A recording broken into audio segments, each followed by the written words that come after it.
Kent in the Superman franchise, was a reporter for, I think, the Daily Planet in Metropolis. And I am something of a man like that, reporter and even less impressively, perhaps we could say, an editor in a newspaper for many years. I was 24 years a copy editor at the Chattanooga Times-Free Press, where my job was to make Dave Flessner, the business editor, John Vass, who was the business editor before him, look good, and the many writers who are on the staff of the newspaper, which is the biggest news operation in Chattanooga, the Times-Free Press. And I have a great affection for printed newspapers. I'm not too thrilled by online offerings, and like what I would say is a luxury of the printed press, the printed word that is disposed of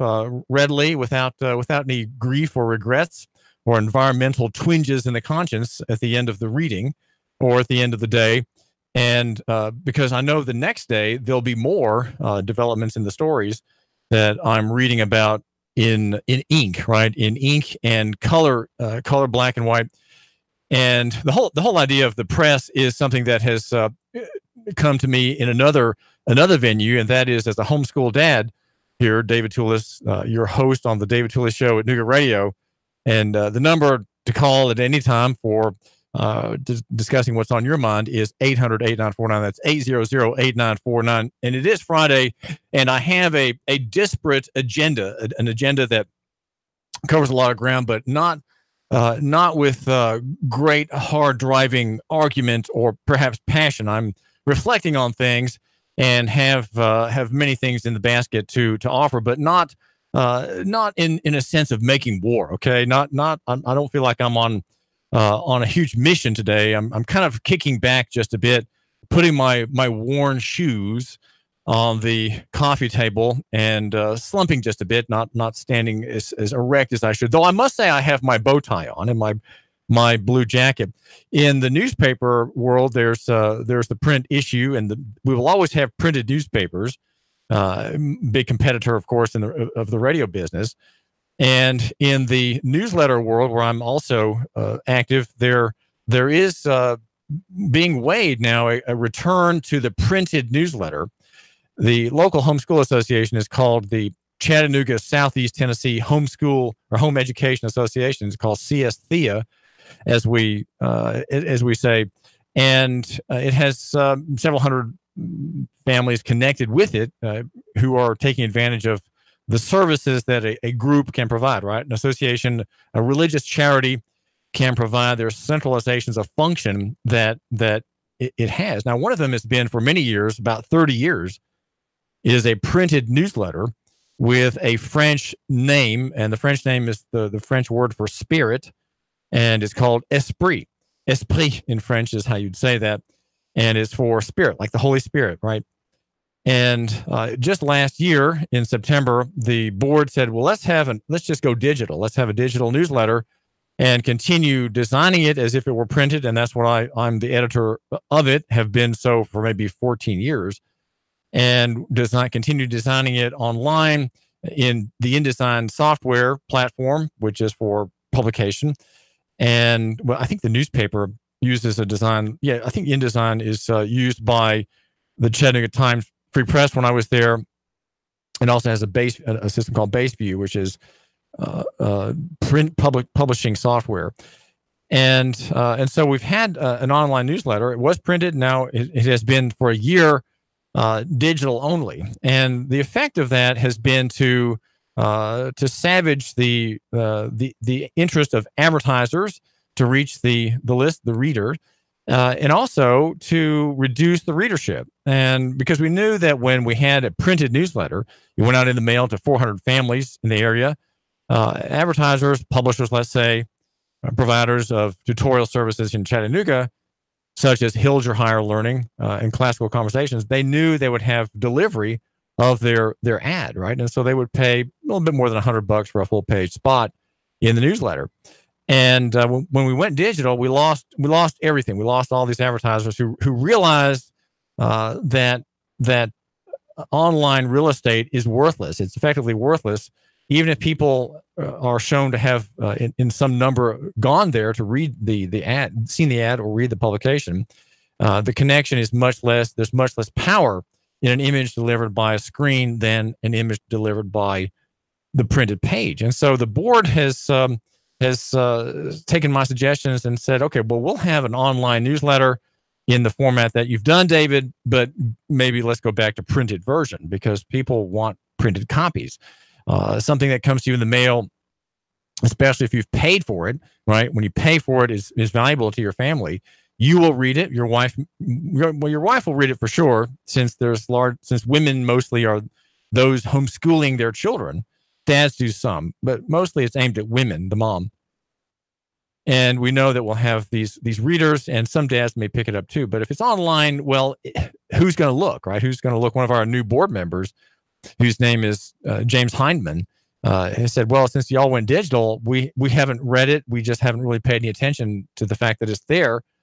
And though you may have an email that goes out to all the subscribers or would-be subscribers or people who want to get it, maybe only a third of those emails are opened, and then even a smaller number, maybe another third of the people click the link to see what the news is in the newsletter. Why? Well, because we are inundated with material online, and hardly anything can stand apart there. It is to be understood that online content is at huge discount, whereas printed content is superior in many ways and does deliver and does have bring advertising support, meaning payment for advertising, which is impossible to get any kind of payment for advertising if it's online. So there is something powerful about the visual thing, right? Real estate that is real, as opposed to just dots on a screen. That real estate is in discount. And my name is David Tullis, and I was at the newspaper for 24 years, making John Vass initially look good, and then Dave Flesser, who took over from John when he retired, is the business editor. And then I've been away for about 6 or 7 years now, and have been in the radio business for about 6. One year after being in the newspaper business, I try to be a reporter, journalist, covering local economy and the free market, which has been my mantra now for all this time. And it was impossible to make a living. It's simply impossible. There's no way to generate cash flow from being a writer, particularly if you're limiting yourself to a particular area. And so I in God's providence, I David Tullis, the host now on our show, found the owner of 1240 AM. It was called Copperhead Radio at the time. So since Copperhead Radio days, we are now Nougat Radio, and we're here relaxing with you a little on Friday, the last work day of the week for most people. And we're at 95.3 FM HD4 high definition channel 4, and also at 92.7 FM. Also live on Facebook at Nougat Radio, and I'm on the David Tullis Facebook page. I seem to have people who watch me there and who have not watched me on the Nougat Radio page. I do welcome you. We are live every day. And also, if you have a shut-in aunt maybe, or a shut-in mom who doesn't get out much and wants some local news, we are live on Facebook. Live on YouTube. If she has a late model television set, she will have a YouTube channel. Just make sure that if she wants, she can tune into our show there as well. Though I think Facebook is probably better, since it's the camera looks right at me and I'm looking right back at the camera. I think it's much more interesting than seeing someone from a bird's eye view from the side. That's not quite as compelling. Well, I do thank you for tuning into the show today, and making note we are the Sean Hannity station, CBS station here. Sean is on at 3. I'm on every day at 1. And make sure that on Monday you tune in to Marie Mott. She is our firebrand. She is our reformer and an activist. You know, it's not. I think Marie is not just an activist to be active, right? It's not just fruitless motion. It's not just movement for movement's sake. It's not just change for change's sake. She's not arguing for that. I think she really has a heart of a reformer. She is she's kind of like a Frederick Douglass. She is, she's kind of like Booker T. Washington in a way, seeing things to make things and make things better. And so we have her every day at 11. Make sure you tune in to her. Just if you haven't, I know you're probably busy at that time and you're not thinking of the radio, but if you have just a moment, take the suggestion that you tune in to Marie. She's just a real has a heart, a very warm and great heart, just an enveloping warmth, and yet she's a kind of ferocious person. A ferocious person. This morning I've been at UTC. And I have two jobs. One is talking with you, my listener. You might say that's the broadcast, right? I broadcast very widely, this gigantic signal. But I just have one listener, and that's you. And I tell people who come on my show, politicians, important people, I say before we go on there, I say, I do have just one listener. I hope that's okay. And they're not quite sure what I'm saying, but I'm talking about you, okay? You. But they realize that if you are listening to my show and they're here or about to come here into the studio in East Ridge, well, they need to think about you personally, okay? And so I want them to understand that there's one listener, and that's you, and that they have to make themselves valuable to you. That's my goal, is to extract value, mine the value, the wisdom, perhaps, or if not that, at least the perspective of the person who's coming on the show. And you can come on the show too, if you want to take a moment.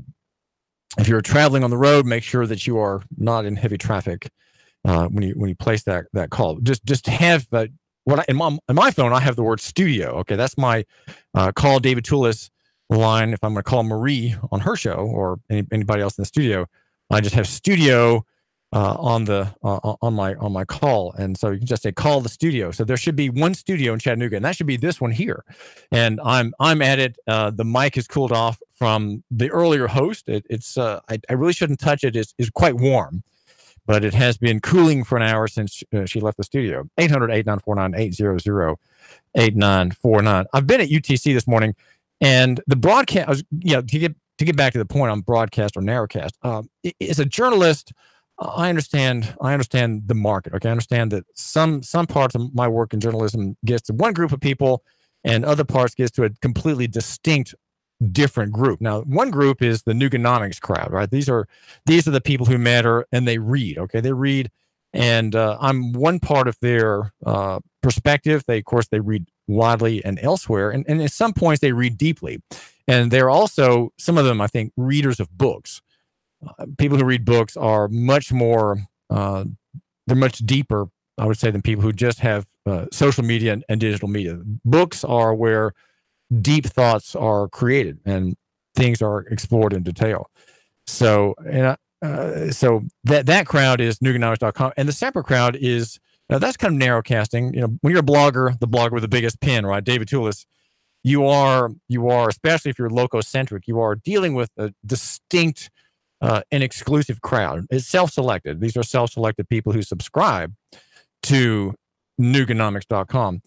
You report and the world decides there too, I'd suppose. But that's narrowcasting. There's also narrowcasting in this sense that I write documents and create documents for groups of people who come in half dozens at a time, right?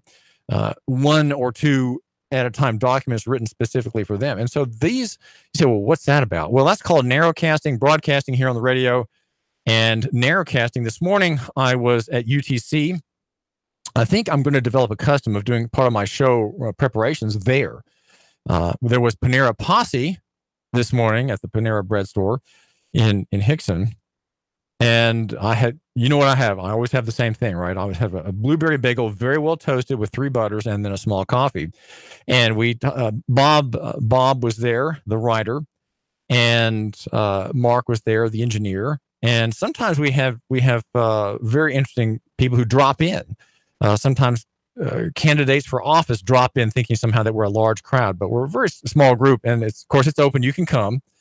And we talk about culture. We talk about things like decentralization, law, the monetary system, personal liberty. We talk sometimes about claims in Christianity, and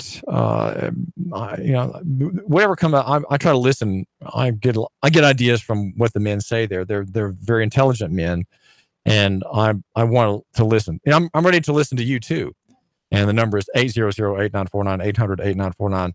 Now, I was at UTC to use a LexisNexis system, and there's a 2-hour meter problem that I have. I'd rather stay about 3 hours when I go there, 3 to 4. I've been there 5 hours at a slot at night when there's no parking problem. But in the morning of a Friday, guess what? There's no free parking anywhere.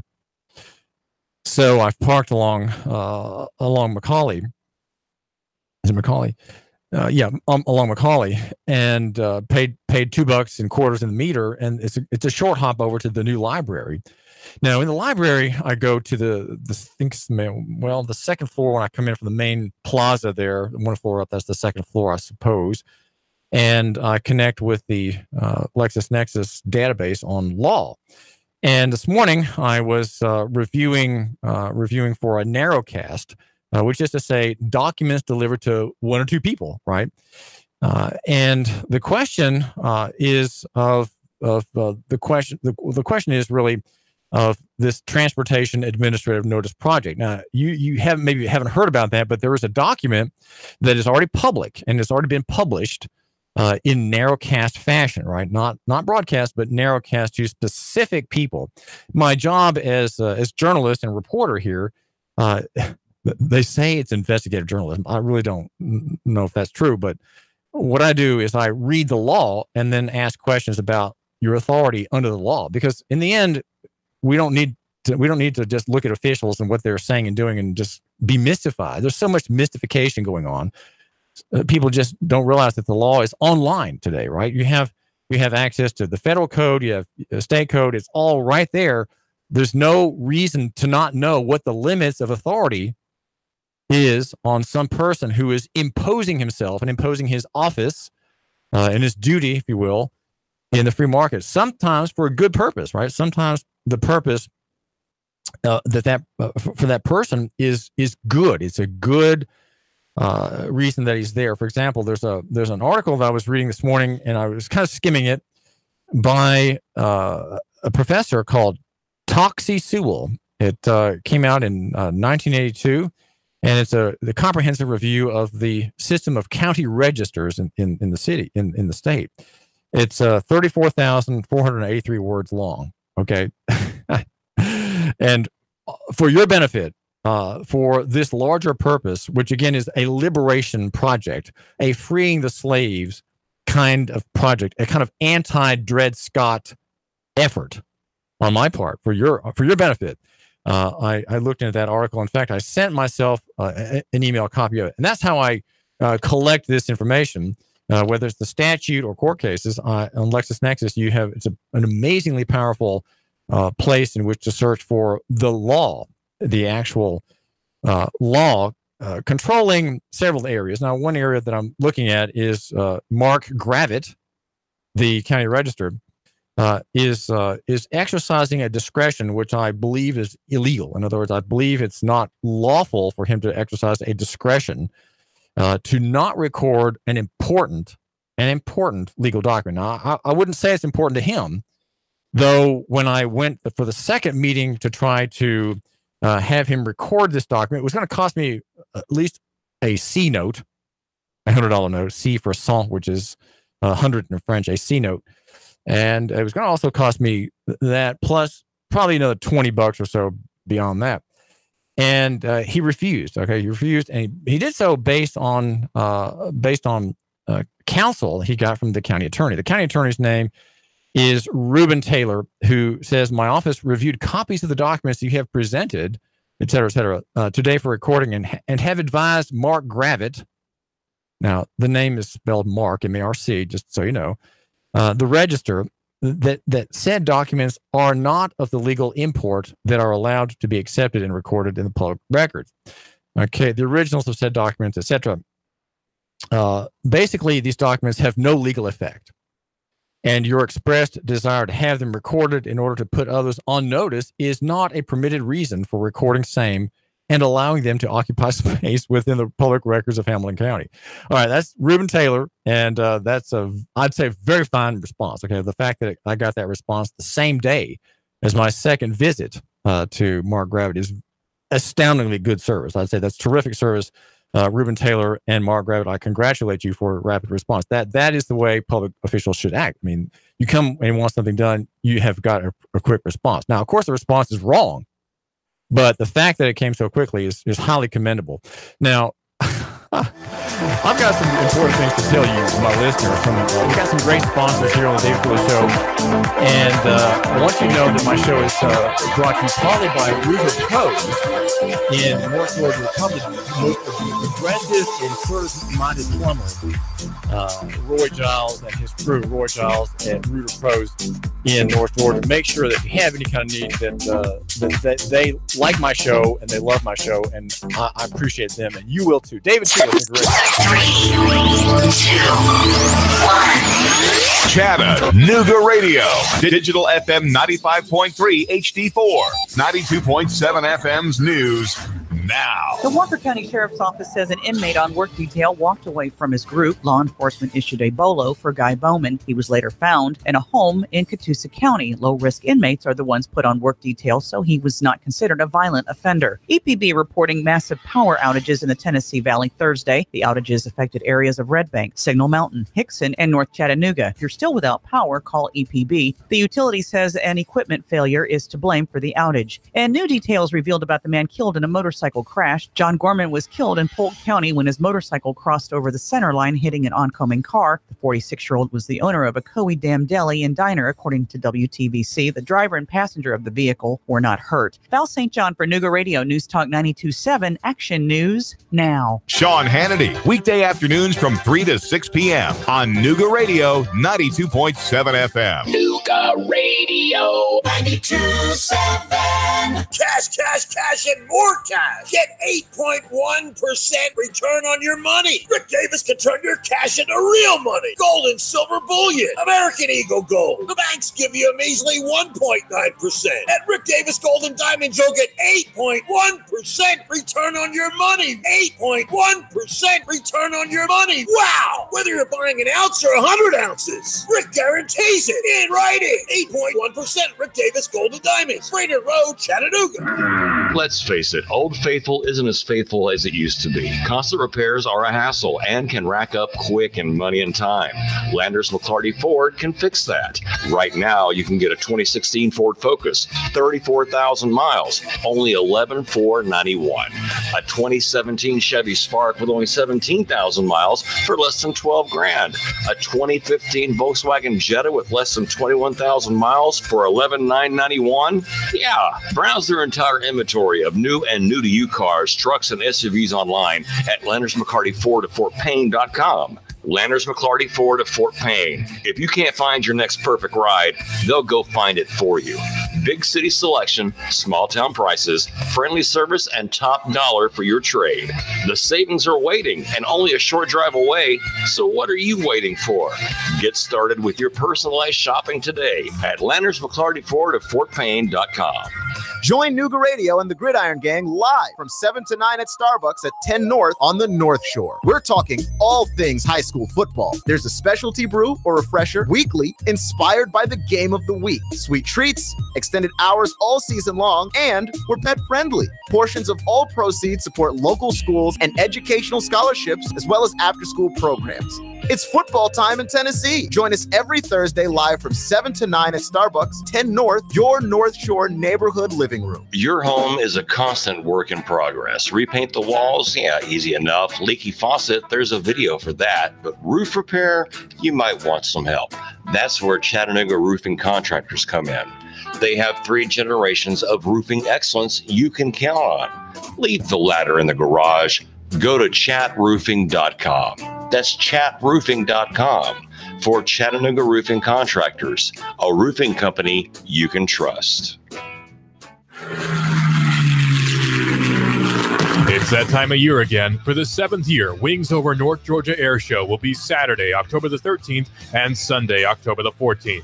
You'll see some of our government's finest assets flying in the world today. The rarely seen Air Combat F-22 Raptor demo team and the A-10 Warthog will both headline the show, along with Tora, which is the reenactment of Pearl Harbor to include pyrotechnics. Patty Wagstaff and Michael Goulian, both world aerobatic champions, will be showing off their amazing skills, along with numerous other aviation rock stars. On the ground, you'll be able to experience military static displays and even have an opportunity to ride in a Huey or Cobra helicopter. Wings Over North Georgia is an action-packed way to spend the weekend with your family. You can even camp on the grounds. The Richard B. Russell Regional Airport is the place for all the action on October the 13th and the 14th. For tickets and camping reservations, visit wingsovernorthgeorgia.com.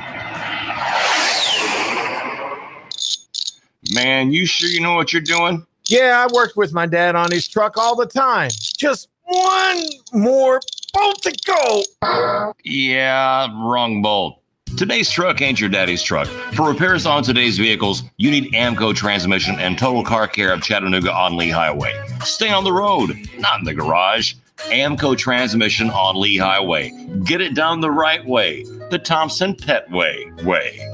Yeah, I just put that anywhere. Join We've Got You Covered with Scott Schrader every Saturday from 10 to 11 on Nooga Radio. From finance to fixtures, we discuss everything you need to know about buying or owning a home, the pitfalls, the perks, and everything in between. Saturday mornings, 10 to 11, right here on Nooga Radio. Nooga Radio, Chattanooga weather. Heating up out there for your afternoon. Once again, mainly dry with some sunshine. Highs 90 to 92. Tonight, lows into the upper 60s to near 70. For Saturday, partly cloudy, but most of the showers and storms will stay to our north and west. Highs upper 80s to near 90. Continued warm Sunday. Control your diabetes with the help of Hamilton Diabetes and Endocrinology Center. Now in Dalton and Ringgold. For more, their number 706-278-1622. And I'm Source Gene 12 Chief Meteorologist Patrick 4. Nooga Radio 92.7. Now, the smartest guy with a bow tie in Chattanooga, Tennessee, David Toulis.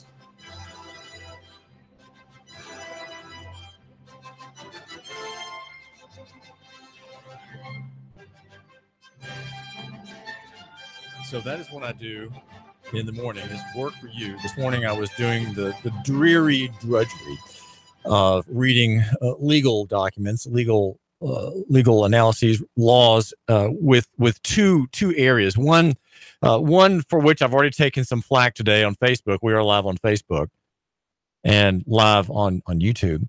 But the flack is that somehow, because I'm discussing and reading into case law about the origin of roads, that there is something dangerous about me. And the slander is one that I won't repeat, but it is it suggests somehow I believe that there are people who are not in government who are above the law, that there are people not in government, private individuals who think that somehow the laws don't bind them, that somehow they're free from any and all laws. Well, there are some people like that. They're called anarchists.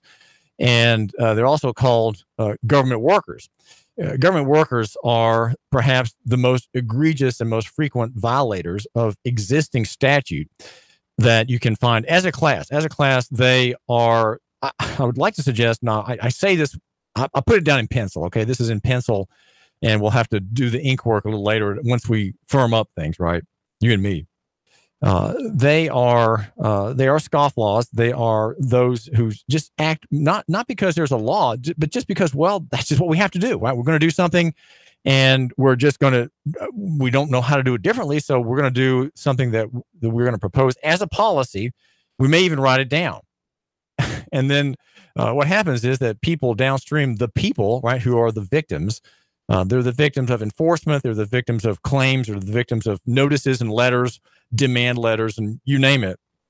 They suddenly are terrified. There's suddenly a cloud passes over their life. Well, it doesn't pass over their lives. It comes over their life and sits over them like a Florence storm that doesn't have any wind to move it on. And the abuse is from people not outside the government, but within the government. There are sovereign individuals in the state, servants of the state, servants of the county. And the job of the press, in my thinking, which serves through narrowcasting and broadcasting, is to highlight the problem and to get people like you to do something about it, right? Because I can't make things happen on my own. I just have to tell you what's going on, and you take the signal. You, my listener, take the signal that, whoa, there's something amiss here, and I need to do something personally about it. And I'm not going to try to arrange a group to do it. No, I'm just going to take care of it myself. I'm going to do it on my own and maybe stand my ground in my own case. All right. In my own distress, I'm going to say, boy, I'm going to do what Constance Giles did from Calcutta. She is she's the plumber's wife, and she's running the routing screw down a very thick pipe, and there's a lot of grot down there, hair, grease, and it stinketh. And she's turning the handle. She's got a manual one, but her husband runs the electric motor one to really go down deep, right?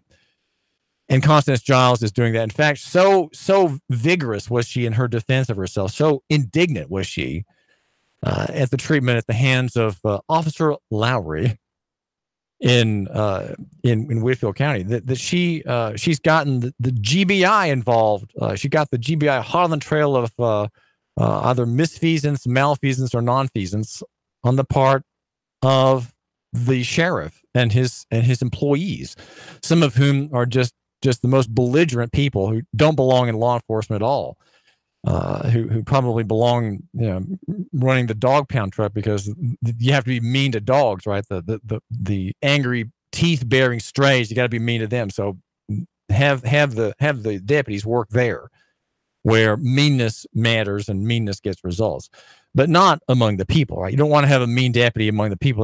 That's not what deputies are for. Deputies are for the protection of the people, right? And the catching of real criminals. That's what deputies and sheriff's departments are for. So the troll that we had this afternoon or this morning on Facebook was making these kind of wild accusations. But I would just say, well, there are some people who are crazy, wild and crazy. But they do have a point that not all law applies to all people at all times. If it did, you couldn't live. You'd be so busy reading the U.S. Code. But many volumes of the Tennessee Code annotated, many volumes of the U.S. Code simply have nothing to do with you. So you don't need to know what's in them. There's no point. Very few laws apply to you personally. Okay, and the ones that do, they apply to you because of an activity in which you're involved. If you're involved in a certain activity, in a certain line of business, perhaps that's subject to regulation, you might be liable, right? You might have a duty upon you. And so you are bound by those, right? If those laws are clear, you are bound by them. Now, the question about vague laws, which I was mentioning a moment ago, and I want to say something just quickly about vague laws, why they're a problem. And we seem to have a lot of them to think about lately, particularly executive police functions that are extraordinarily violent and depressive. They're depressive. Policing, by definition, is oppressive. It's intended to be. This is part of social management that the progressives brought. Policing is a progressive victory. Okay, it does not come from the conservative part of the world. It comes from the progressive part of the world, the socialists, the dreamy socialists. It is one of their great victories, and their damage is against people such as Noel McLemore in the August 3 pat-down search in front of his Footworks store on Highway 58. A story that we've covered. I've done one story about it, and I'm probably about ready to file one more, kind of getting caught up on that. Absent him contacting me about his situation.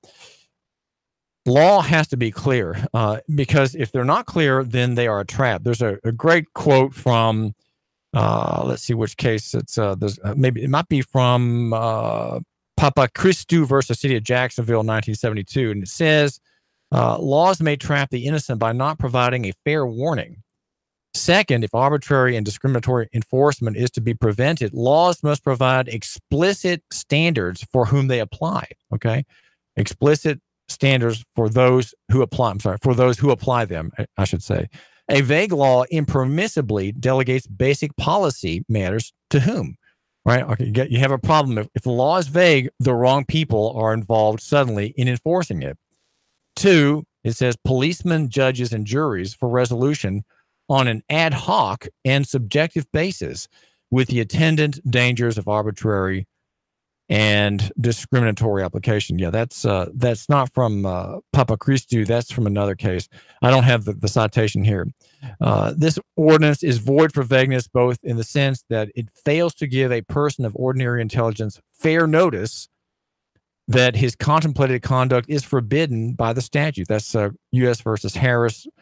And there's a citation because it encourages arbitrary and erratic arrests and convictions. That's Thornhill versus Alabama. Living under a rule of law entails various suppositions, one of which is that all persons are entitled to be informed as to what the state commands or forbids. That's Lanzetta versus New Jersey. Lanzetta is one of a well-recognized group of cases insisting that the law give fair notice. Okay, we have the whole idea of notice here. Fair notice of the offending conduct. It is a fundamental tenet of due process that no one may be required at peril of life, liberty, or property to speculate as to the meaning of a penal statute. So the reason we have laws that are overturned for vagueness is that it is not clear to the citizen, that's you and me, what's forbidden and what's required. There are many problems in Tennessee law of vagueness. One is thrown often at poor people, and that's called the disorderly conduct statute. It has 5 main provisions, and 2 of them are clearly unconstitutional. They cannot be obeyed. You don't know when you're obeying it and when you're violating it, and so they are unconstitutional. But so there's so little law, there's so little appeal in the court records of that statute that it hasn't been overthrown. It is on the books illegally. Probably, I'm just guessing now, maybe 30 or 40 years without change and without proper challenge. It's a harassing statute used by cops and district attorneys to harass people as a bargaining chip in the plea bargaining process. No one goes to trial anymore. We don't have a court system anymore. We just have these social negotiations between two sets of state actors. You got the DA on one side and the PD on the other, right? The public defender on the other. There is no justice to be had. No one knows anything about taking a case to trial, and law left and law right under this scheme are not given the public scrutiny that a real trial gives to a law, right? Because a bad law goes to trial. Clearly it's wrong. Clearly it's wrong to have a vague law, and it's challenged on appeal. That's how bad law is overturned. You have judicial review of a wicked statute like those 2 vague provisions in the disorderly conduct statute in Tennessee, and they're thrown out. Those provisions are stricken from the books as unconstitutional. Okay, that's what you have to have done, but no one's done it, and no one's done it because it's a throwaway statute and it has not been properly fought on appeal. And I'm not saying you have to do that. I'm just saying that these laws are bad, and I'm telling you why they're bad. No, the whole idea of notice, and so my concern about Mark Gravitt, the county register of deeds, is that he's all about notice. His whole job is notice. I've been reading his duties in the statute. His duties are outlined at Tennessee Code Title 8, Chapter 13, and his duties also are found in Title 66 and Chapter 26 on the kinds of documents that have to be recorded, right, or that can be recorded. There's not an exhaustive list there, but there is a lengthy list of about 25 different types of documents. And if you break out all the subcategories of these documents, there are probably 200 different types of documents that are able to be filed and that have a public import, and that all of them are published and recorded because they are involved in the job of notice, right? Notice. And here we have a controversy rising, and that controversy is by Mark Gravitt and the county attorney, who are telling me, your editor, right, the editor of Nuganomics, that and your host here on the David Tula Show, that no, you cannot record this. You cannot record this document, this 20-page analysis of the statute with us, because it doesn't serve any purpose. Why would you want to do that? I mean, Mark Gravitt was asking me, why would you want to do that? And then he got involved in our chat, our second chat, for which I have a letter of rejection and refusal from the county attorney, September 12th. He was effectively evaluating my work and making a judgment on whether my argument is valid or whether my review of the statutes or federal and state statutes are valid or not. He has no authority to do that. And even if it's wrong, he has explicitly stated on the county website that he does not guarantee anything that goes into the record. He has no authority for that. That's not his job. He's not an attorney, doesn't practice law, as he told me 3 or 4 times in the course of our 2 meetings. And so I guess the question for you is, what is it that David Toulis wants to file, and why does the county not want to file it? I mean, someone's going to have to give way here. He says these documents have no legal effect. Well, that's so funny, because they have tremendous legal effect. These are documents that affect thousands of people in our very county. Probably half of the black population has no driver license, or a driver license that's revoked, suspended, or expired. Probably half of our immigrant population, these are both said to be minorities, don't have driver licenses, and yet face prosecution under 5550 351, the exhibit on demand statute, and they don't have driver's licenses either, and yet they're being harassed and threatened. They're threatened with jailing and arrest and joining the crew at the award-winning certified hellhole called the county jail. 66% of the people there have not been convicted. Right? These people who are on the streets making a living trying to get the groceries home before the wife gets too far along in the cooking, taking the children to daycare, taking someone to a doctor's appointment, leaving for vacation. These are people using their property, their personal property, their cars on the road, and they're facing arrest and jail on account of a rejection of the statute. And my notice, transportation administrative notice, is making clear that cannot continue. I mean, I'm simply so what the problem is that here's this unknown guy, David Toulis, is telling these officials what the law says. And that's exactly right. That's exactly what I'm doing. Here's what the law says, Sheriff Hammond.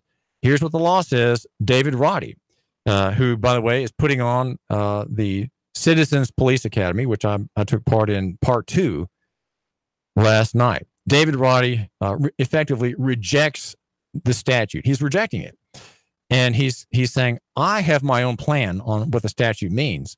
And I'm going to do what we've always done. I'm going to do what we've done since 1938. And I'm not going to, who are you to tell me anything about the law? Well, it's funny. The law is available online, and the law is something that has words, and the words are all in type, usually with serifs on the letters, right? The Geneva font is not favored among officials, and it's in the English language, and it's legible. And, if you have some time you care about other people like I do, well, you're going to start reading that law. And that's what I've been doing. I read the law. And I said, okay, I think I understand this statute, which runs into the hundreds of pages. And I'm going to boil it all down for Sheriff Hammond and David Roddy and the city council, because they do not know how to read. They simply don't. And in not caring about the scope of the statute, and not caring about the work of deputies and police officers in ultra vires activity, watch out. They are offending and hurting people, and they're ruining people, and they're oppressing people. Oppression is a crime in our state. It is a crime. And oppression occurs when you knowingly and intentionally harass and jail and beat or hurt somebody apart from your authority. And the problem that these officials face is that no one wants to be notified. But there is, as I've done some reading on the doctrine of notice, you can't use the phrase is you can't. Let's see. Hold on. You can't pretend not to know and then excuse what you do because you were ignorant. Okay, you can't turn your eyes away from the law, say you didn't know what the law was, and then say, well, I hurt that person ignorantly. That can't be an excuse. And it says means of knowledge with the duty of using them are deemed equivalent to knowledge itself. Okay, so in the notice of doctrine, if you've been notified, as I'm giving notice, if you've been notified, that is the same as actual knowledge. So legally, once you've been notified, you are bound by the notice content, right? The thing of which notice is being given. Means of knowledge with the duty of using them are deemed equivalent to knowledge itself, and passive good faith will not serve to excuse willful ignorance. That's Covington versus Anderson, an old case from 1886. So you can't say, well, don't tell me. I don't want to know. Don't give me that. Don't show that to me. No, don't do that. 800-8949, 800-8949. And the document is it's a bit of a chore to get through, but it does even though it doesn't really make any arguments and just restates law, it does in the whole, over 20 pages, make a powerful and profound argument. And that is that we have a good law in Tennessee, a good transportation statute. It needs to be enforced in a proper and obedient fashion. And that's what my notice is about. So maybe I shouldn't have told you that. Maybe I should have just pitched you on the mystery of the notice. What is in that notice? What is David Toulis trying to say on behalf of his listener at 92.7 FM, brought to you by Nuganomics.com. The number is 800-8949, 800-8949. And so you're it's called estoppel. You are estopped from saying you didn't know what the law was, especially when there is undeniable proof that you have been given a notice about either facts or law. You are estopped from claiming that you are ignorant. It is here's a case. Here's Merritt versus Duncan. It is considered that whatever is sufficient to put a person upon inquiry is equivalent to notice, and that when he has sufficient information to lead him to the knowledge of a fact, he shall be presumed to be cognizant of that fact. So if you've been given a notice that, hey, just over there's a fact that you need to know, and then you don't go over there to know what that fact is, and you just remain ignorant, and then suddenly you say, wait a minute, you can't accuse me now. You have no defense, because the telling you that there's a fact over there that you have to go over, you have to walk over there and get it, is the same. The notice of the fact is the same legally as actually having it. So you can't escape the claims of notice. And that's what Mark Rabbit doesn't understand. It's not his business to edit what I'm doing. He's not the editor. You're the editor. And I'm your host here, David Toulis. Do review my work at Nuganomics.com. Love your neighbor, buy local. We're trying to get back to the economy. David Toulis. 3, 2, 1. Chattanooga Radio.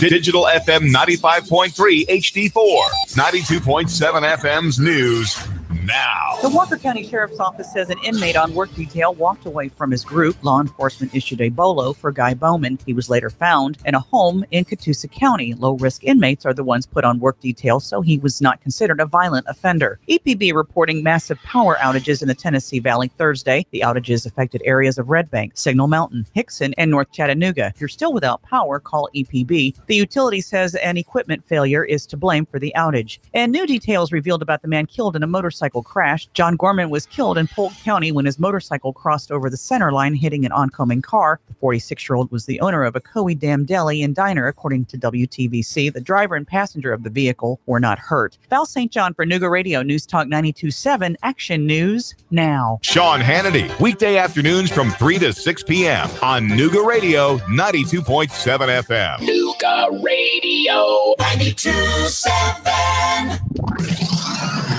Nooga Radio, Chattanooga weather. Heating up out there for your afternoon. Once again, mainly dry with some sunshine. Highs 90 to 92. Tonight, lows into the upper 60s to near 70. For Saturday, partly cloudy, but most of the showers and storms will stay to our north and west. Highs upper 80s to near 90. Continued warm Sunday. Control your diabetes with the help of Hamilton Diabetes and Endocrinology Center. Now in Dalton and Ringgold. For more, their number 706-278-1622. And I'm SOAR Team 12 Chief Meteorologist Patrick 4. Nooga Radio 92.7. My ex recently hacked my email and my social media, and it really caused me some problems. I changed all my passwords, which helped, but I'm still getting trolled, maybe even stalked. I know it's him. I just can't prove it. My business, well, it's been broken into twice already. I've got cameras, but that only helps after the fact. I'd rather prevent it from happening in the first place. Unity One East is your solution to these and many other security concerns. With private investigation, security services, and backed by decades of real-life experience in military and law enforcement, Unity One East is your instant contact for security, investigation, and consultation to help protect you, your family, and your business. No 1-800 number, no red tape, no wait, because Unity One East is local and available 24/7. Reclaim your peace of mind. Call Unity One East, 475-6206, 475-6206. Call 423-875-3600 if you're looking to expand your professional look of your business. Then consider the vast opportunities that are available when you locate your office with the Rains Group family. Remember, it's location, location, location. And the Rains Group has the location for your professional office. Check out the spaces for lease at Executive Business Park on the Lee Highway. Small or large, we will be able to suit your needs with the Rains Group. Call 423-875-3600 for the business professionals with the Rains Group. Nuga Radio. Are you brain dead? Still voting for pathetic liberals? Take 3 hours of Sean Hannity from 3 to 6. Nuga Radio. Then call us in the morning between 9 and 11. 92.7. Nuga Radio. Nuga Radio. Roar into Talladega. Hello? Who am I speaking with? Eric, you're our winner. Really? You'll receive tickets for all 3 races between the Camping World Truck Series, Xfinity Series, and the Monster Energy Cup races. Holy cow. In addition, you'll receive a 2-night stay at the Microtel Hotel and restaurant accommodations at 2 area restaurants. Nuga Radio. Roar into WPLZ HD4 Ottawa, W224AZ Chattanooga. Serving Chattanooga. Broadcasting live from the center of the universe, the Tennessee Valley's most listened to news talk station. Nuga Radio 92.7. This is CBS News on the Hour, sponsored by ZipRecruiter. I'm Jim Shanaby. Lawyers for Judge Brett Kavanaugh's accuser, Christine Blasey Ford, are setting new conditions for her testimony before the Senate Judiciary Committee, including moving it later in the week, possibly Thursday. CBS's Nancy Cordes. Republicans may be willing, it sounds, to shift this hearing back a couple of days, but it's all a give and take. So one thing we do know is very important to the Ford attorneys is this notion of Ford and Kavanaugh not being questioned by outside counsel, but being questioned by senators themselves. And she's meeting today with FBI agents, but not related to Kavanaugh, rather the threats she says she's been receiving. Florence-related flooding still happening. South Carolina in particular, where rivers continue to rise. Governor Henry McMaster. All of our resources have shifted to the PD region because, again, although the winds are gone and the rain's not falling, the water's still there and the worst is yet to come in the PD. That's why you have sections of I-95 are still closed, large sections. North Carolina's rivers have been receding, but there are still many problems. Governor Roy Cooper. The damage to our state is devastating, and it's still occurring as we speak. We don't yet know the full extent of the damage, and we won't know until the waters recede. A worker at a home-based daycare in New York's Queens allegedly went on a stabbing spree early this morning, wounding 5 people, 3 of them infants. Assistant Police Chief Juanita Holmes. The suspect, a 52-year-old female, had a slash wound to her left wrist.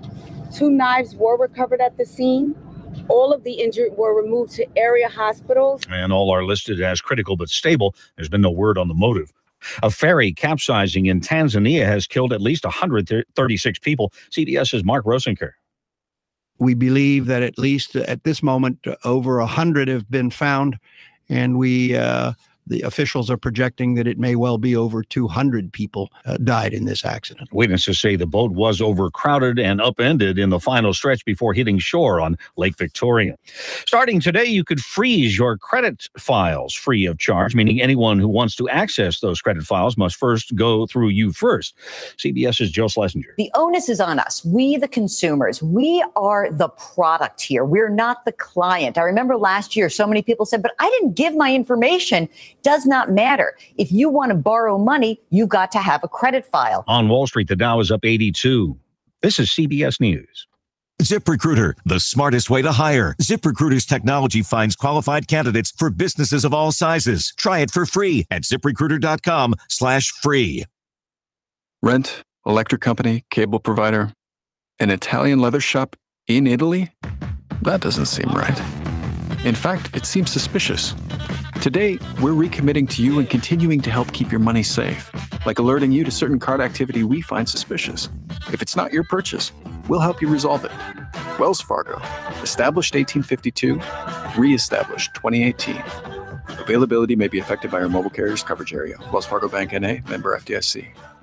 Endless scratching. The itch from my eczema is unbearable. Are you struggling to get relief from chronic itching due to your atopic dermatitis, also known as eczema? If so, you may qualify for a clinical study testing an investigational medication for the severe itch associated with atopic dermatitis. Qualified participants will receive study-related care and medication at no charge. Call 1-844-777-4824 or 1-844-777-ITCH or visit advandastudy.com for more information on how to participate. Sponsored by Vanda Pharmaceuticals.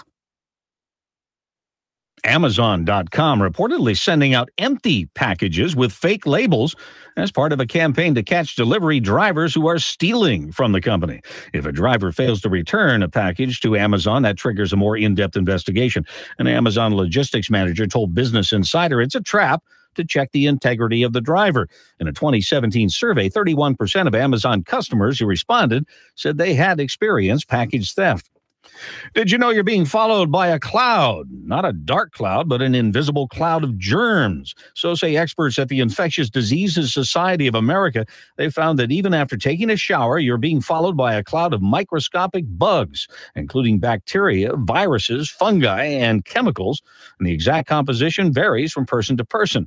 As one researcher put it, if your cloud was visible, it would look something like the cloud of dust following the Peanuts character, Pigpen. Jim Chenevy, CBS News. Ready for 3, 2, 1. Chattanooga Radio. Digital FM 95.3 HD4. 92.7 FM's news now. The Saudi Daisy family says robbers may have used Facebook to stake out their house. They posted that they were going to Gatlinburg over the weekend, and when they got back, their valuable belongings were gone, including jewelry and an expensive camera, which has still not been recovered. Michael Lemming was arrested. Amanda Pardue is out on bond after Dade County Schools confirmed she was fired and arrested after allegations came forward saying she sent inappropriate photos to students as young as 14. She was a substitute teacher in Dade County. Inmate on the run and then captured. Walker County Sheriff's Office says Guy Bowman was found in a house in Catoosa County. He escaped from a work detail earlier that day. Southside Social facing $1,000 in fines from the Bureau Board after reports say a worker left drunk and got arrested for DUI. That worker and her manager both fired. Russell Stroud, Nooga Radio News Talk 92.7 Action News now. Nooga Radio, Chattanooga weather. Heating up out there for your afternoon. Once again, mainly dry with some sunshine. Highs 90 to 92. Tonight, lows into the upper 60s to near 70. For Saturday, partly cloudy, but most of the showers and storms will stay to our north and west. Highs upper 80s to near 90. Continued warm Sunday. Control your diabetes with the help of Hamilton Diabetes and Endocrinology Center. Now in Dalton and Ringgold. For more, their number 706-278-1622. And I'm Storm Team 12 Chief Meteorologist Patrick Report. Nooga Radio 92.7. You hear that? That's the sound of power. The call of the open road. That is the newly designed 2019 Indian Chieftain Limited. Yeah, Indian. More than a bike, it's an experience and an American icon. And the place to find it, Indian Motorcycle of Chattanooga, along with their entire new 2019 line. Ready to answer that call? Go to Indian Motorcycle of Chattanooga. Just look for the sign on 153 and Nicola. Indian Motorcycle, the true American original. Join We've Got You Covered with Scott Schrader every Saturday from 10 to 11 on Nooga Radio. From finance to fixtures, we discuss everything you need to know about buying or owning a home, the pitfalls, the perks, and everything in between. Saturday mornings, 10 to 11, right here on Nooga Radio. If you want to discover the real hope for your life through inspirational music, relevant messages, and testimonies from others who have already found hope, then we encourage you to visit the second annual My Hope Conference, October 7th through 9th at Hickson First Baptist Church. Free admission and childcare is provided for kids up to pre-K, while those in kindergarten through 5th grade will attend the Kids Hope Rally. For more info, visit myhopeconference.com or call Hickson First Baptist Church at 423-877-2467. Sean Hannity, weekday afternoons from 3 to 6 p.m. on Nooga Radio 92.7 FM. Nooga Radio 92.7. Now, the smartest guy with a bow tie in Chattanooga, Tennessee, David Toulis.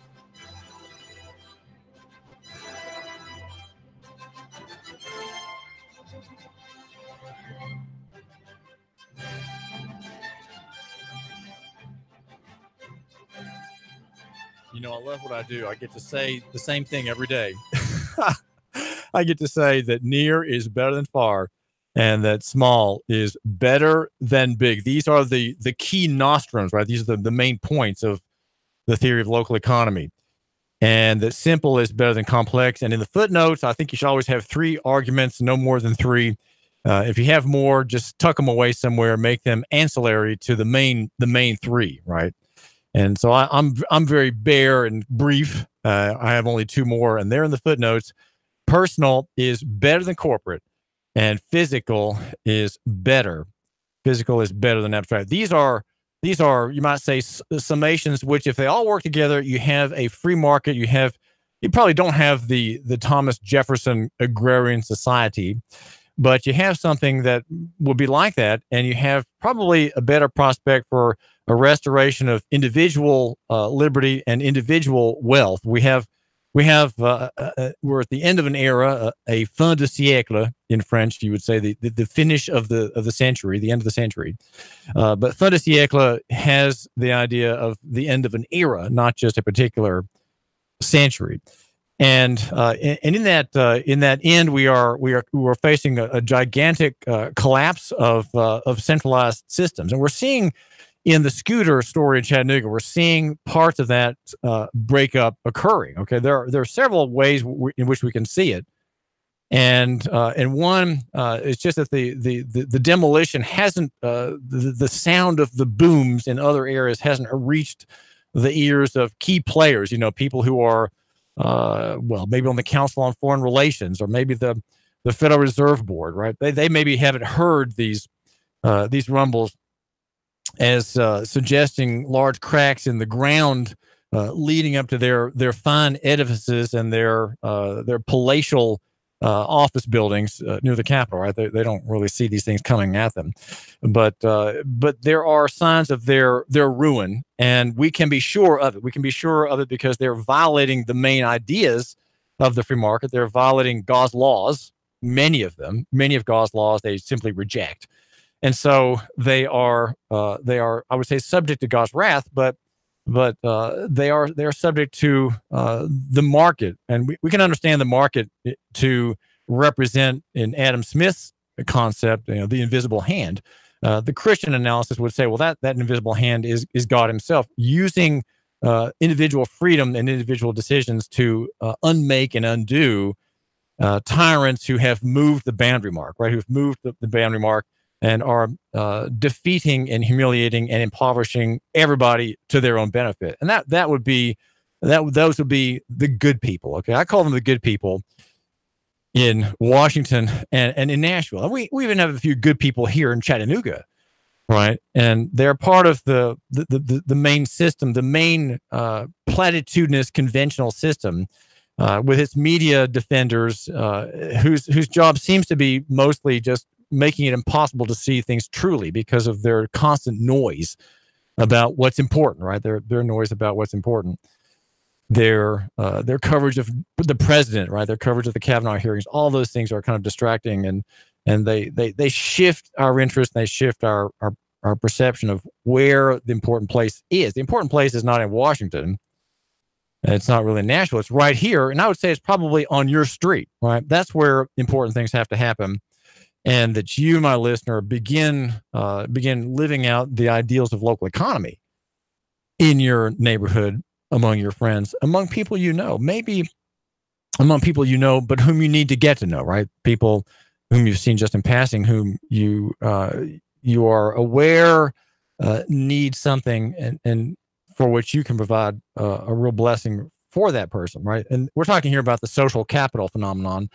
Those who are beneath you in social capital, you can help, right? You can help them and encourage them. Maybe it's not necessarily money. Sometimes it's just connections. Sometimes it's just knowledge of how things work. And my goal here on the David Tula Show at our wonderful station, where my show is getting a little support from GoFundMe. I do have a GoFundMe page for this show. This show has its own GoFundMe page. If you like what I'm doing, if you think what I'm saying is worth a little support, do go there. GoFundMe, David Tula Show, GoFundMe.com. And that's a way of gauging whether or not I have, whether or not I have one listener. I do have one listener, and that's you. But the gauge is also, are there other listeners? Maybe there's you, my listener, but are there others? Are there other people who may have heard about me and who really like what I have to say? And can we work together, right? Can we fund not just this program, but projects that I have in mind? For example, my when Mark Gravitt collapses, when his defense against me collapses, he'll have to take $115 from me to file my notice in the public record, my 20 pages plus the affidavit, which I'm going to rewrite and have out at 2 pages. So that'll be 22 pages. Where does that money come from? Well, it comes from me personally, of course, but things like that take some money, and I want to be able to pass money on. Maybe there's someone about whom I'm writing a story. I want to have to bail that person out of jail. What if I have to do that? It's good to have a little extra capital. And I know people that if I hear that they've been arrested, I'm probably going to say, what can I do to help you? And that may mean writing a check for $1,000. And it's good to have $1,000 to write a check for, to bail that person out as a mercy. Because most of the people in the county jail, about 2/3 are there because they can't afford to be free to make a defense and to maintain their families. They're just too poor. They don't have social capital. And you do. So that's why the cash bail fund project that Michael Gilliland and others are working on is a tremendous idea, a tremendous and wonderful idea. I want you to pay attention to that. I want you, my listener, to care about that. Okay. I want you to think that matters, because we need to have these people out. They need to be out. They are already ruined. They've been there 2 weeks because the man can't raise $200. He can't get out. He can't keep his job. He's lost his job. He's lost his apartment. He's been evicted, and he has a man in the next cell who's been evicted, been there for 4 months, right, waiting for his trial, and family connections in the area. Not rich, maybe he's not a great flight risk. He'll probably show up. So he needs to get out. He needs to get out so he can get back on his feet and make a defense. So how can you make a defense for a trial when you're in jail? You can't. And the bail system is corrupt. It's corrupt and it's wicked. It's simply ungodly. It's ungodly because it puts poor people in a worse position than they are already. Think of a breadwinner, a woman with 3 children at home, unmarried, and her aunt and her mom take care of these children part-time. And she's in jail. She can't make the jail. She can't make the bond on a petty theft charge. Okay. She stole some valuables from Walmart, and she needs to return it. Okay. She needs to make things right, but she's facing a criminal charge. And the Christian analysis of the moral problem of crime is ignored for one more day, right? One more day in which the people of God in Chattanooga and Hamilton County and places beyond are not making the argument for justice. And justice, if there's a theft, justice is not a criminal charge and jail. It is restitution and restoration of both sides, the victim and the perpetrator. And this is David Toulis, and the number is 800-8949. Where am I going with this conversation? Where am I? I have a lot of things to get. Now, what did I promise I was going to talk about this time? I kind of set the agenda sometimes based on what I throw into the Facebook feed as to the segment's title, right? Every segment has its own title and its own topic. And we're going to talk about, if you'll let me, just a thought about this, the whole scooter phenomenon. Chip Henderson, I believe, or is it Mr. Fletcher, on the city council. No, it's Mr. Fletcher, who's on the transportation committee. Jerry Fletcher has worked this week on the scooter phenomenon, and I want the city council not to be so conventional. Please, let's not be conventional. Let's be supporters of the market and the free market being brought by at great risk, at great personal expense by the owners of companies. These are not human beings; these are corporations. But Bird and Lime are two of them, and they are the providers of rentable electrically equipped scooters that are a tremendous benefit, a simply tremendous benefit for Chattanooga. But yes, people can get hurt.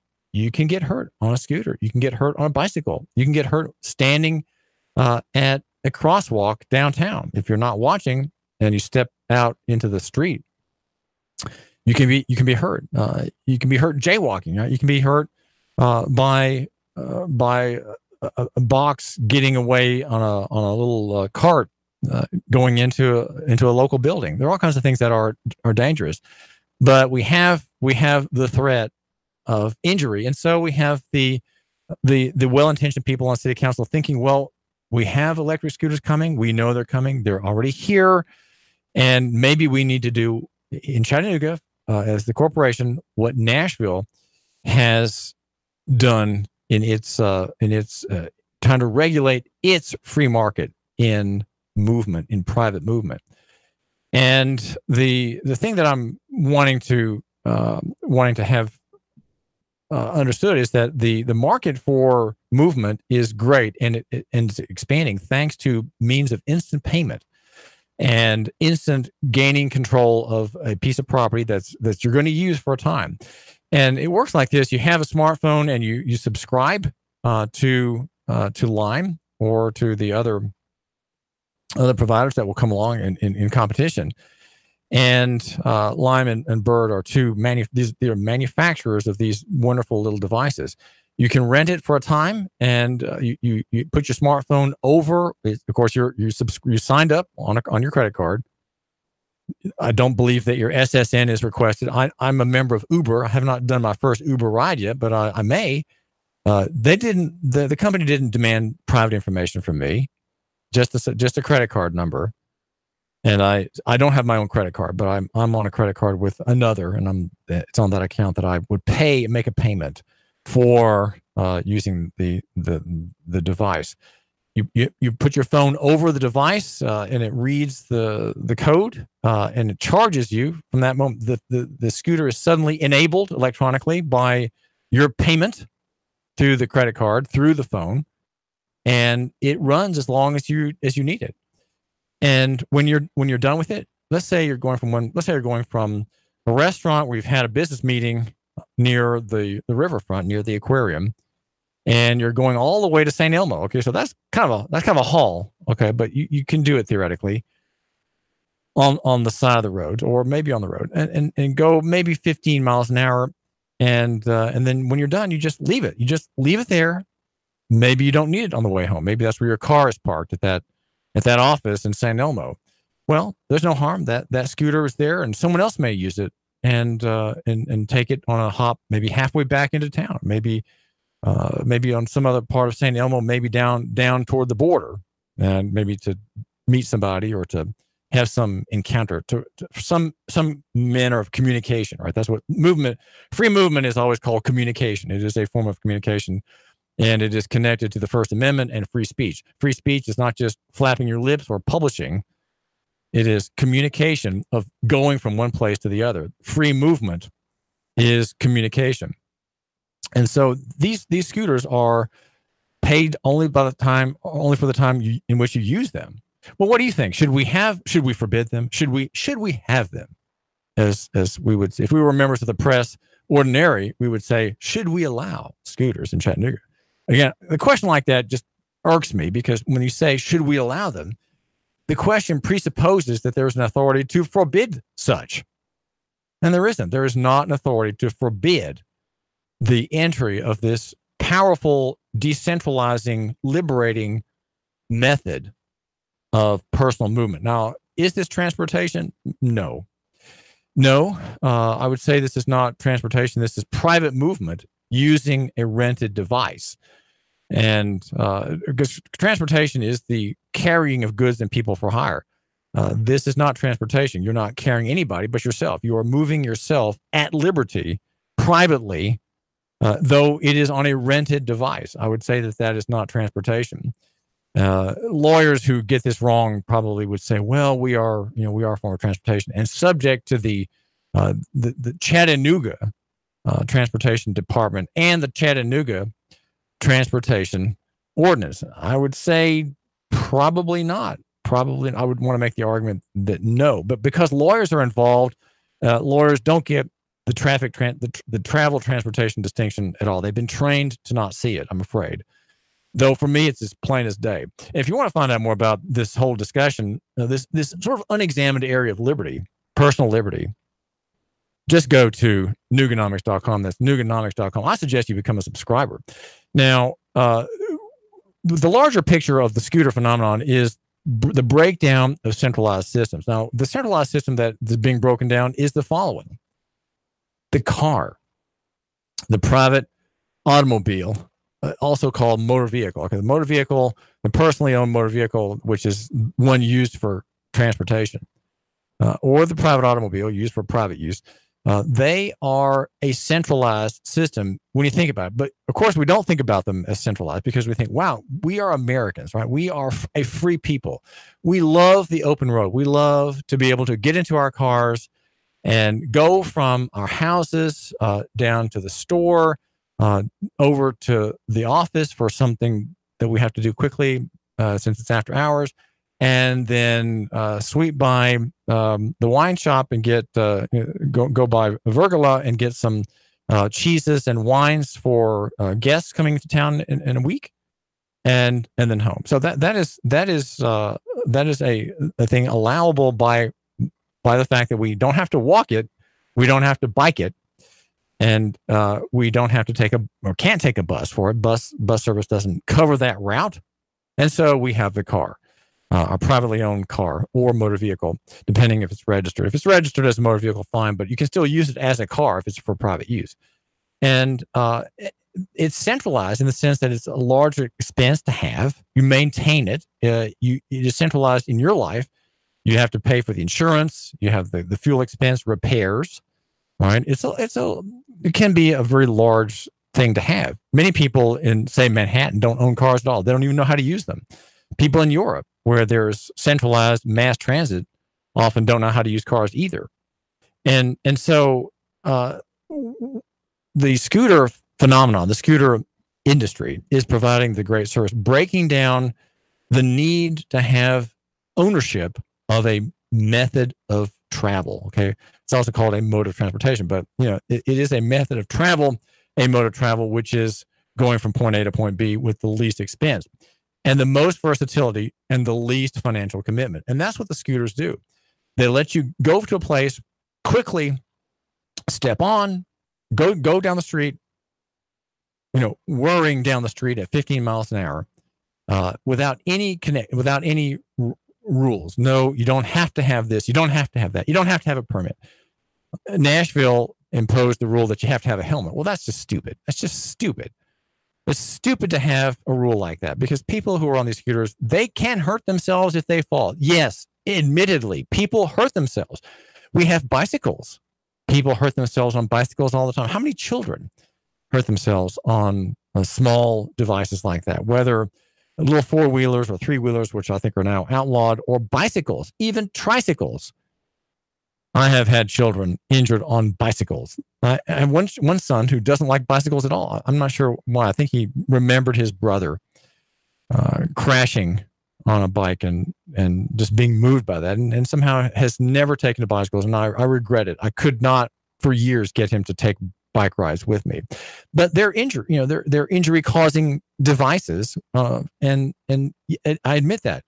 On the other hand, we can't say because people can be hurt, people can suffer skull fractures, people can break arms, that we now have to encumber this exhilarating and liberating method of getting about by stupid rules that say, well, you have to have a helmet. You have to have wrist protection. The rules in Nashville are several. And I'm looking at a story here from the May Tennessean that says, let's see, get my mouse over here on my, the Nashville. Okay. Yeah, here it is. The rules include riders may not use public roadways, only sidewalks, except for an area downtown that stretches from Broadway, etc. Whenever a designated bicycle path is available, riders must use it. Riders must operate in a single file line.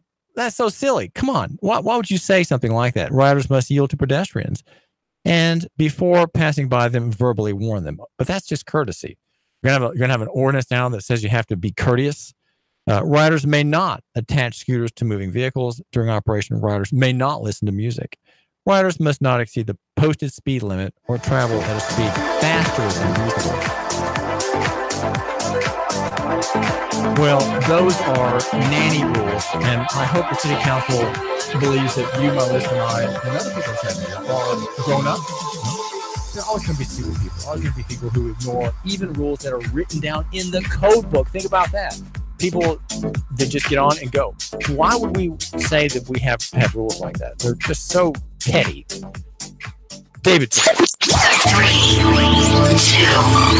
1. Chattanooga Radio.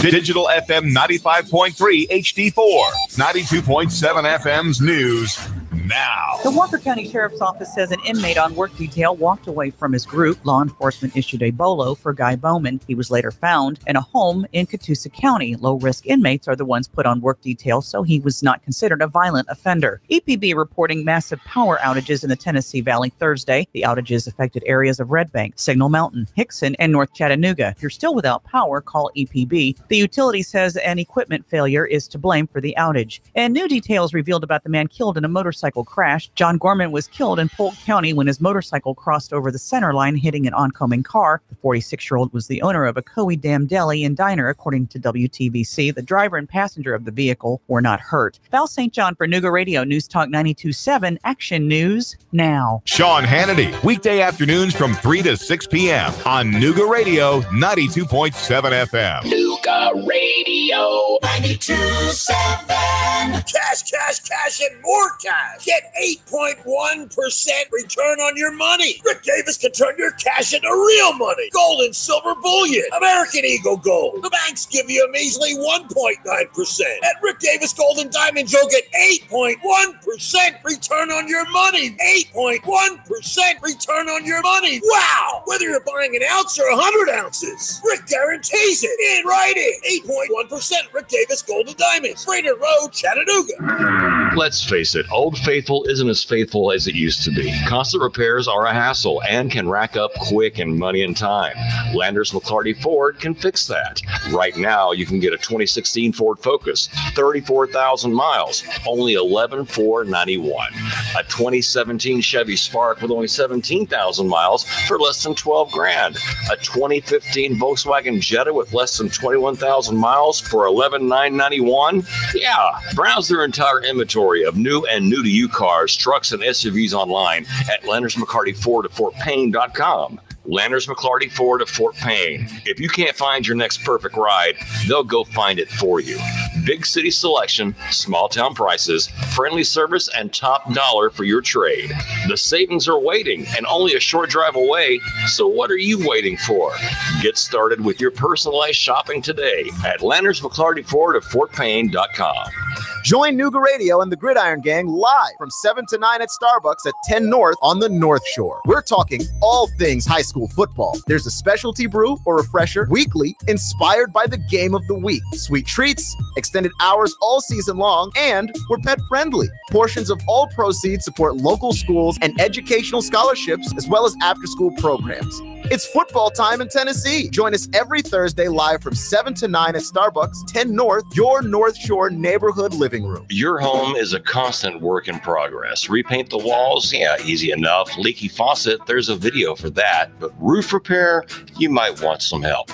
That's where Chattanooga roofing contractors come in. They have 3 generations of roofing excellence you can count on. Leave the ladder in the garage. Go to chatroofing.com.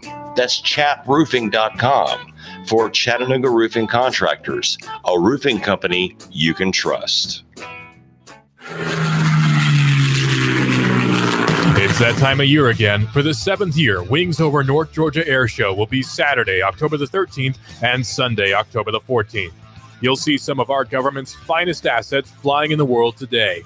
The rarely seen Air Combat F-22 Raptor demo team and the A-10 Warthog will both headline the show, along with Tora Tora Tora, which is the reenactment of Pearl Harbor to include pyrotechnics. Patty Wagstaff and Michael Goulian, both world aerobatic champions, will be showing off their amazing skills, along with numerous other aviation rock stars. On the ground, you'll be able to experience military static displays and even have an opportunity to ride in a Huey or Cobra helicopter. Wings Over North Georgia is an action-packed way to spend the weekend with your family. You can even camp on the grounds. The Richard B. Russell Regional Airport is the place for all the action on October the 13th and the 14th. For tickets and camping reservations, visit wingsovernorthgeorgia.com. Man, you sure you know what you're doing? Yeah, I worked with my dad on his truck all the time. Just one more bolt to go. Yeah, wrong bolt. Today's truck ain't your daddy's truck. For repairs on today's vehicles, you need Amco Transmission and Total Car Care of Chattanooga on Lee Highway. Stay on the road, not in the garage. Amco Transmission on Lee Highway. Get it done the right way. The Thompson Pet way. Yeah, I just put that anywhere. Join We've Got You Covered with Scott Schrader every Saturday from 10 to 11 on Nooga Radio. From finance to fixtures, we discuss everything you need to know about buying or owning a home, the pitfalls, the perks, and everything in between. Saturday mornings, 10 to 11, right here on Nooga Radio. Nooga Radio, Chattanooga weather. Heating up out there for your afternoon. Once again, mainly dry with some sunshine. Highs 90 to 92. Tonight, lows into the upper 60s to near 70. For Saturday, partly cloudy, but most of the showers and storms will stay to our north and west. Highs upper 80s to near 90. Continued warm Sunday. Control your diabetes with the help of Hamilton Diabetes and Endocrinology Center. Now in Dalton and Ringgold. For more, their number 706-278-1622. And I'm Storm Team 12 Chief Meteorologist Patrick Report. Nooga Radio 92.7. Now, the smartest guy with a bow tie in Chattanooga, Tennessee, David Toulis.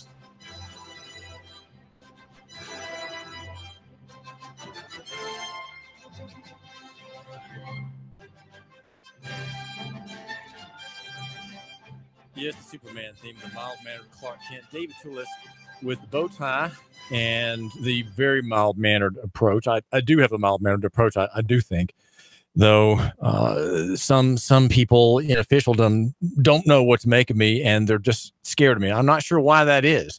That may account for why the mayor's office will not call back Rochelle Wright is the head of communications for the mayor's department, mayor's staff, and does not call back. So that maybe it's just me. Maybe I think I'm being nice. I think I'm being respectful, but the officials just figure somehow that there's no benefit to us by talking with David Toulis, and he can't help us do anything. And all he's like to do is criticize. Well, that's not really fair, because when the mayor does a right thing, I give him credit for it. And well, for example, the State of the City address, it was a very good presentation. And when he made that speech, I had, I don't know, 40 minutes of dialogue or maybe 50 minutes of discussion about what he said and how it's true and what strength there is in it. I'm not just all negative. I try to be fair. And when I say that, I'm thinking even better. The example from August of last year now, when he named David Roddy the chief, he arranged to have the event, you might say the swearing in or the naming ceremony, where all the city council people stood in sort of rank and file behind him, naming David Roddy as the new chief. It was held in a place that would not allow me to get in. And I think that's kind of shameful. And I bring it up only in pencil here, mildly, just as a gentle reminder, not as a fresh rebuke, as the kind I gave at the time, but just a reminder that while I might be wronged, told that I could not go in. I could not cover the event. I could not be there. And the reporting was on that day.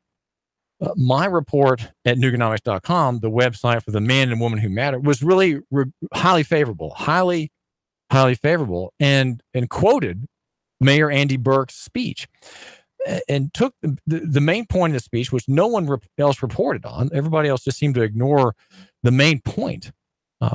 And I highlighted that, and I said, well, this is very favorable and looks good for Chattanooga and bodes well for Chattanooga as policing becomes less popular. And in one hand, it's driven toward violence. On the other hand, it is trying to prevent private crime by gang members and others with targeted policing and so on, and technology. And so it has a place in our society and is widely defended, widely protected. And conservatives are the first to love cops, right? Conservatives are probably the strongest. They are the better defenders of the police state than the left. The left has enough sense to object to the police state, though it wants the police state in nanny form, right? It wants the welfare program and everything is, free college and free college loans and you name it. It's always free daycare. That's, Andy Burke is that kind of soft socialism. So the policeman with the apron, the right wing, the conservatives, the Republicans, they have the policeman with the pistol, right? Their policeman is heavily armored and so on, like our local cops. That's the right wing has that. My own analysis rejects both, right? I'm a classical libertarian, classical liberal, and so I think that the people are better than that. The people are better than needing cops. Now, the police department had yesterday the second of a 9-part series of events called the Citizens Police Academy, and I got in. And no one has said anything unkind to me, or I don't even think some of those people know who I am, which is fine. It's perfectly all right that they don't know or anything about me, and because they might, because I tend to be a little critical and a little bit wanting reform, right? And that's why when the mayor named David Roddy as the chief, I had high praises, even though he stung me and hurt me. You could say he hurt me, okay? I looked past that and said, well, this is very good. These are very good things that he is saying in the speech about the officer who saved the life of a man whom ordinarily he would have killed. He would have just shot him dead because he had a gun and was firing it. And yet the officer valued the life of that individual enough to say, we can talk our way down and have the gun put on the carpet and not have any more discharges of that thing and not have anybody hurt. The life of the citizen is valuable. He is made in God's image, and I'm not going to just arbitrarily shoot him because I theoretically and defensively can and have a legal justification for it under the statute. I'm not going to do that. And that's what that man did. And the mayor highlighted that. The mayor, I heard from another officer or from an officer later that the mayor has many examples like that that he can cite, and yet I'm trying to encourage the right thing on my show. When I write, it's not just to condemn abusive violence, but restrained lawful violence is understandable. But when it's abusive and needless, when de-escalation techniques have not been thought of, when the main elements of reform are simply just left off the table in a particular encounter, I'm very critical. But we want to have reform, and we want there to be, we want to praise the good, okay? There are many good people in police uniform in East Ridge, in Saudi Daisy, in Chattanooga, Red Bank, honorable and good men. And they entered in what the chiefs who gathered last night before the members of the public. There were several chiefs. And one of them talked about why he became an officer, and his name is Jason Irvin. He's a high. These are all mid-level high chiefs. Okay, they're sub chiefs, but they are they're there for high reasons. I think some officers forget the reasons, or they're changed by the job. The job changes them, and their earlier naivete, their earlier idealism, is gone, rubbed off by interactions, unceasing interactions with members of the public who are not appreciative or critical. And, they're all somehow members of the public are all crooks, right? You start thinking of it's us versus them. And they are an elite, and they are socially and culturally different from other people. They are, in a way, above other people. Legally, they're above other people, and socially, they're apart from other people. They have unique concerns, there's even a cop church in Chattanooga that meets at the Metro Tab on 153. And the chiefs were Eric Tucker, Zach McCullough, Dana Vaughn, Glenn Scruggs, and Jason Irvin. And Jason Irvin said that he said, this isn't just a job, it's a calling. You need to be in this job to serve. You need to be in the job for the right reasons. He said the job gives a lot, and it also takes a lot. He entered it to help people. He said he didn't like seeing people victimized and hurt. And he says most people in that profession are like that. They don't want to see people victimized and hurt. So there's a genuine and gracious and good public interest, right, to help people, to help the innocent. Though things change, and even when you have a police execution of a citizen, there can still be said those same things. Well, we did that to save somebody's life. We did that to prevent someone else from being injured, right? That's why there's an execution. Even if it's someone who's stolen some cell phones, he can in other cities now, right? In Nashville, in other cases we've read about and heard about, we don't have a right reason for killing someone, and so that is of interest to me. I make note of these things because I know that it's true. And so the goal here as a member of the press, very critical sometimes and praising other times, is to have all these officers. There are 500. There are 500 policemen in Chattanooga. That's just a gigantic number. It's a huge, huge number. Now you hear that number and you think, well, I feel safe. I feel much safer. Well, I don't. I feel safe around common people. I feel safe around the armed citizen, right? People like you who may have a 380 automatic in your belt, or you, my listener, with a hammerless 38 special in your purse. I feel safer around you than around a cop. And there are many people who feel the same way. And so my question is, can we get past the centralization of the policing function? And it is happening. We're seeing it with Cody Smith's plastic printed guns. We're seeing decentralization. Is that his last name, Smith?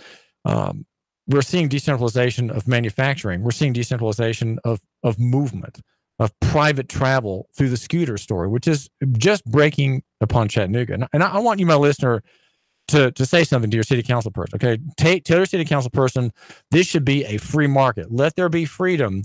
Let there be the occasional accident where someone would have been better off had that person had a helmet. But look, leave things alone. Let there be freedom. You, my listener, I want you to be that person. Okay, write the handwritten note and just mail it in. Handwritten. Please, leave the scooter people alone. Something like that. That's what I'm about. And my goal is to praise good things like that. Praise the good officer. And I've told Rob Simmons, who needs to be reminded that if he's the PIO, he needs to respond to every media request. Every media request, Rob Simmons should get an answer. And Rochelle Albright, the communications chief for the mayor, should say, Rob, could you please answer all media requests, please? And good things will come. And I said, Rob, at the time of the Coolidge Park socialist, Marxist, pro-gay rally down there, Rob, why don't you give me these stories that highlight the kind of action, the kind of, quote, behavior, unquote, that is in the direction of reform? Let us talk about reform. Let's talk about de-escalation. Let's talk about officers not being so concerned to get home that night that they, rather than save someone, they kill someone, right? The reason cops kill people is they're trained in a mantra, probably even here in Chattanooga, but I know around the country it is true. According to Atlantic Monthly, officers are trained to do everything in their power to get home that night to their families, many of which are quite broken. And many police families have very stressful marital relations. But that's the mantra, and that can't control. Okay, if you're in that profession, which is much less risky than being a record driver, let's say, it's not a dangerous profession. Let there be examples given to the press, Rob Simmons, of that kind of officer who takes a risk rather than carelessly and easily offloading the risk upon the citizen, that he takes it upon himself, that he's willing to die for the citizen, right? That's why you're an officer in the first place. You are willing to be, you might say, Christ-like in that example, to die for the other. You're there. It's not you first. It's the other person first. That's why. That's in that initial instinct that the high officer Jason Irvin, I don't have his rank here, had. That instinct is in the initial desire for people to be a police officer to help other people.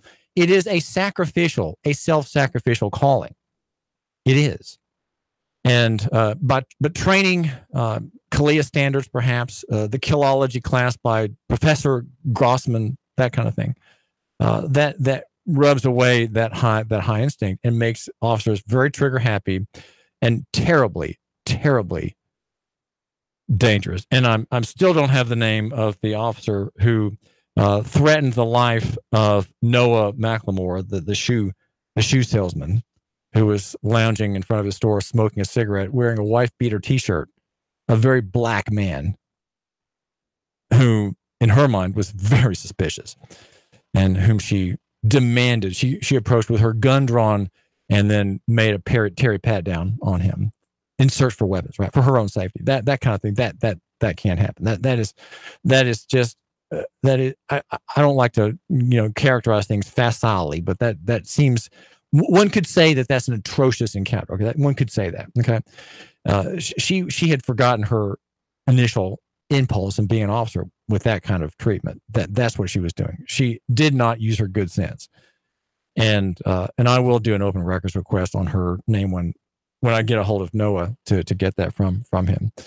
Now, other things that were said last night at the Citizen Police Academy, I think are useful. And one high point is this, that the homicide clearance rate in Chattanooga is remarkably high.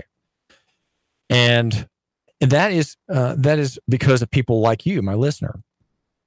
We can attribute a lot of that to the relations we have built with the community because they help us solve these crimes. That is Eric Tucker, another high chief who sometimes attends the city council meetings. And that is because much of crime is solved already by the citizen. The citizen has the tip, right? The cops, they're not everywhere. They are not integrated. They're apart from, above society, really. They're not part of society. They're above it. And so while they may look silly playing basketball and gyrating their hips to music and showing off with the teenagers at the basketball court, they are not part of the community. They are outside the community and above it. If you read trying to remember now the name of the author who describes this. The Dutch theologian in the Princeton lectures in 1904, I think, when he gave them, telling about how the state is above the people. But cops are like that. They're not part of the people. They are above the people. And so the event last night, every Thursday night, is a way of showing that cops are human. That's a very unusual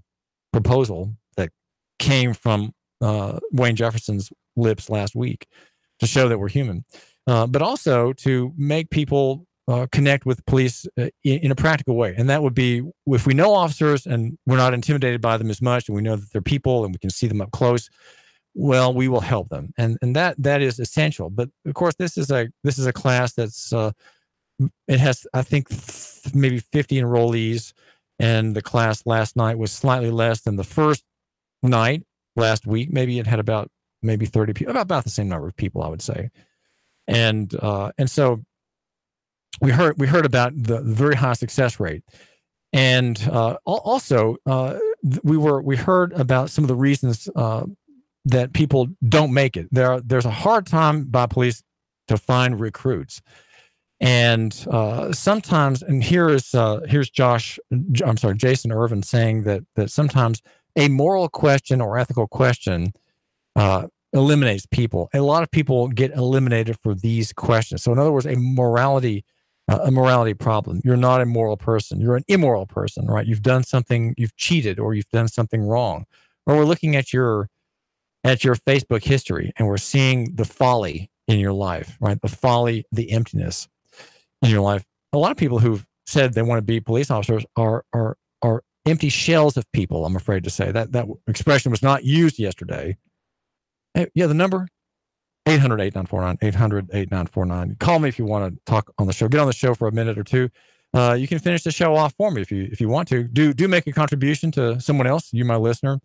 Some people have no history in work. They have no college. They're just playing video games, sitting around. They have no life experience, basically. He said the department tells these people, look, go out and get some experience and come back. And there are many more people than before who they have done nothing. They do nothing with themselves. They're not working. They're not working in charity. They're just waiting around. And veterans, I was surprised to hear that veterans are hard to get. I thought that veterans are easy to get, but he says it's a problem nationwide trying to collect good people. And I think police departments have a high regard for veterans. Now, there are 9 municipalities in the county, 3 of them, Walden, Lakeside, and Ridgeside, contract with Sheriff Jim Hammond for services. But the others have their own PDs, that Red Bank, Saudi Daisy, East Ridge. They're Chattanooga area municipal governments. Now, the people in the crowd ask about gangs, and Eric Tucker, Chief Tucker, gave a little bit of the history of gangs here in Chattanooga. The police department started thinking we've got to focus in on dealing with these young clubs, young, mostly minority members who have come together and defending their turf. And you're a member of a gang because you are protected. It's a protective function. You are part of a group. And if you're in prison, you're part of a gang for protection. If you're not in prison, but you're in one of the poorer areas of Chattanooga, you're a part of a gang rationally and reasonably, for protection against cops, for one, and for protection against other groups in other parts of town. So there's that function. That was not mentioned yesterday, but it was found that there aren't thousands of people in these groups, despite earlier published figures that indicated there were hundreds and hundreds of gang members in Chattanooga. When I heard that reporting, I just shook my head. I said that just does not sound reasonable. And in fact, Chief Tucker said, well, it's 0.5%. 0.5% of these young people in the potential category are the actual troublemakers. And so the department is using what's called focused deterrence, which has a diaconate function attached to it. And that is also not from the church, not the deacon, right? Not from the church, but from the city public safety office, which I'm not sure is equipped for that function. But anyway, this is David Torres, and there's more. Tune in Monday, and make sure you tune in first to Marie Mott. And guess who's next? Sean Hannity. Sean Hannity next. 3, 2, 1. Chattanooga Radio. Digital FM 95.3 HD4. 92.7 FM's news now. The Walker County Sheriff's Office says an inmate on work detail walked away from his group. Law enforcement issued a